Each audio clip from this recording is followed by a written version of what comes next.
মূল কারণ বলতে 7 তারিখে কোম্পানি মিল বন্ধ করে দিয়েছে উইদাউট নোটিশ ছাড়া। এখন কোনো নোটিশ দেয়নি আর বেতনও দেয়নি। এখন গতকাল রাত্রে সন্ধ্যাবেলা আমরা জানি যে আবার একটা নোটিশ দিল সাসপেনশন অফ ওয়ার্ক, মানে বুঝুন 1 মাস বিনা বেতনে মিল বন্ধ। আবার আজকে নোটিশ হয়ে গেছে যে সাসপেনশন ওয়ার্ক হবে। এই নিয়ে চরম বিক্ষোভ সৃষ্টি হয় শ্রমিকদের মধ্যে। এবং যেদিন মিল বন্ধ হয়েছিল প্রথম 7 তারিখে রাত থেকে, সেদিনই আমরা তারপরের দিনই আমরা চিঠি করে আমরা বিভিন্ন জায়গায় জানিয়েছিলাম, ডিএলসিকে জানিয়েছিলাম, কিন্তু ডিএলসি নির্বিকার। সরকার যার করার কথা সে নির্বিকার। আপনি বলুন 25 দিন ধরে 28 দিন ধরে একটা মিল বন্ধ আছে, সরকার পক্ষ একটা চিঠি দেবে না? কোম্পানি এখানে শ্রমমন্ত্রী থাকেন 20 কিলোমিটার দূরে, মলয়বাবু, তিনি একবার কোম্পানিকে ডাকবেন নাই? ও কী করে সাহস পায়? তাহলে এটা বুঝতে পারছে যে সরকারের সঙ্গে যোগসাযোগ আছে কোম্পানির। আজকে শ্রমিকদের শেষ করে দিল।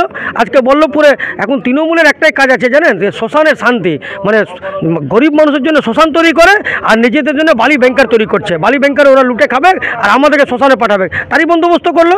আজ থেকে বল্লভপুরে শ্মশানের শান্তি হয়ে গেল।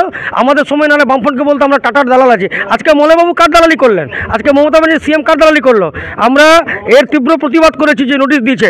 বন্ধ এভাবে কারখানার মালিক করতে পারে না রাজ্য সরকারের মদত ছাড়া। আজকে কেন বন্ধ হলো? আমরা চাইছি যে অবিলম্বে মিল খুলুক। কোনো শ্রমিক পেপার মিলে চাইনি। ও যে নোটিশ দিয়েছে যে শ্রমিকের জন্য মিল বন্ধ, যে মিথ্যা কথা বলেছে। এবং ফিরোজ খান ইজ এ মেন কালপিট, যে নেতাদেরকে হচ্ছে যে পকেট ভরে আজকে মিলটাকে বন্ধ করলো। এই পেপার মিল অনেক কষ্টে তৈরি হয়েছিল, শুনে রাখুন। এই পেপার মিল ফিরোজ খান তৈরি করেনি। এই পেপার মিলে রাজ্য সরকারের পক্ষ থেকে যখন ওরা বিরোধী ছিল বলতো दिया सलाई का खोल है। अरे दिया सलाई का खोल से नेता लोग का घर का चूल्हा जला, श्रमिक लोग को पेपर मिल का श्रमिकों को ठेंगा नहीं मिला है। বরঞ্চ উল্টে শ্রমিকদের এগ্রিমেন্ট হয় না, বদলি ঠিকাদার পার্মানেন্ট হয় না, 5 টাকা করে যা চালু ছিল বন্ধ করে দিল। শ্রমিকদের ন্যূনতম কোনো ইএসআই নেই, ট্রিটমেন্ট নেই, পিএফ 8 মাস ধরে বাকি। আজকে শ্রমিকদেরকে গলা কেটে আজকে এখানে একদম হচ্ছে তৃণমূল নেতাদের লুটের কারণে আজকে মিলটা বন্ধ হয়ে গেল। আমরা দাবি করেছি, আজকে ডিএলসিকে লিখিত চিঠি দিয়েছি আমরা, এই সাসপেনশন ওয়ার্ক বিড্র হোক, মিল চলুক, আর শ্রমিকদের যা বাকি বেতন আছে সে বেতন অবিলম্বে দিতে হবে। কি করবে শ্রমিকরা বলুন? কাল থেকে খেতে পাবে না, রাস্তায় বসিয়ে দিল শ্রমিককে। কতজন শ্রমিক আছে এখানে? 350 মতন শ্রমিক আছে টোটাল। তো বারবার এই ধরনের ঘটনার মানে মূল বিষয়টা কি? বারবার বন্ধ হচ্ছে, খুলছিল, একবার দেখা যাচ্ছিল। ওরা বলছে টাকা নেই। তাহলে ভাই, যে মাল তুমি বিক্রি করলে টাকা গেল কোথায়? আর টাকা নেই তো তুমি গভর্নমেন্টকে জানিয়েছো? আমরা 3-4 মাস আগে ডিএলসিকে চিঠি করেছিলাম যে কারখানার সার্বিক বিষয় নিয়ে কোম্পানিকে চিঠি দিয়ে আলোচনা হোক। তোমার টাকা নেই, তুমি সরকারকে বলো। এইখানে ফেলুয়ার হয়েছে গভর্নমেন্ট, আর যার সুযোগটা নিয়েছে। শুনুন, যদি অন্ধকারের জীবরা লাল লাইটের ভিতরে বসতে শুরু করে না, তাহলে কী হয় বলুন তো?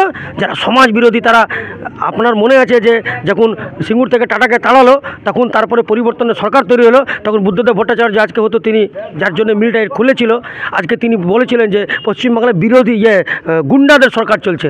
আজকে গুন্ডারা লুটে খাবে, আপনি দেখে নেবেন। বাঁশের লোহা লুট হলো। আমরা তো আজকে শ্রমিকরা কাল থেকে ধর্ণা দেবো আমরা অবস্থানের নামে, যাতে এই কারখানাটা লুট না হয়ে যায়। কেন? শকুনের চোখ ভাগাড়ের দিকে।